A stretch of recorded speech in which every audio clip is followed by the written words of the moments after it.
Le 8 mai 2025, la fumée blanche s'est élevée au-dessus de la chapelle Sixtine, annonçant l'élection du 267 pape de l'histoire de l'Église catholique. Le cardinal Robert Francis Prévost, originaire de Chicago et missionnaire agustin au Pérou, a été élu et a choisi le nom de Léon XIV. Il devient ainsi le premier pape américain et péruvien de l'histoire.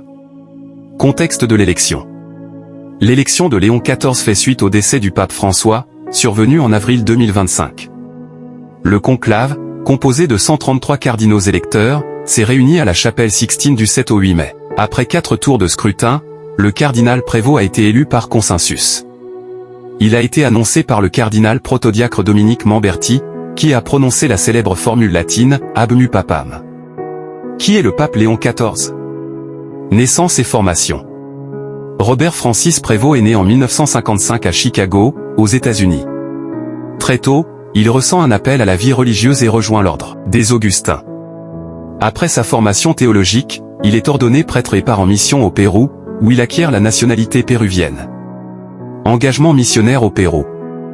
Au Pérou, le père Prévost s'investit profondément dans la vie locale.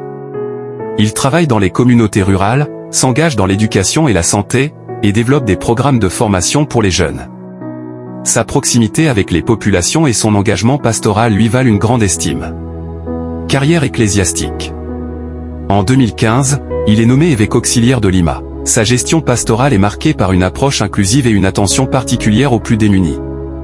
En 2025, le pape François le nomme cardinal et le charge de la préfecture du dicaster pour les évêques, un poste clé dans la nomination des évêques à travers le monde.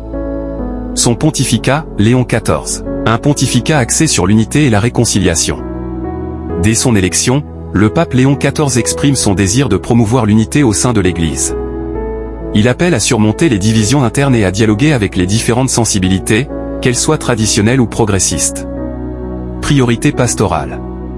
Le pape Léon XIV met l'accent sur plusieurs priorités, la justice sociale, il insiste sur la nécessité de lutter contre les inégalités économiques et sociales, en particulier en Amérique latine. La protection de l'environnement, il appelle à une action concrète face aux défis écologiques mondiaux. La réforme de l'Église, il soutient une réforme interne pour une plus grande transparence et une meilleure gestion des ressources. Relations internationales. Le pape Léon XIV cherche à renforcer les relations du Saint-Siège avec les pays du Sud, en particulier l'Amérique latine et l'Afrique. Il met l'accent sur la solidarité internationale et le dialogue interreligieux. Colombe conclusion. Le pape Léon XIV incarne une nouvelle ère pour l'Église catholique, alliant tradition et modernité. Son élection est perçue comme un signe d'ouverture et de renouveau, avec une attention particulière aux défis contemporains.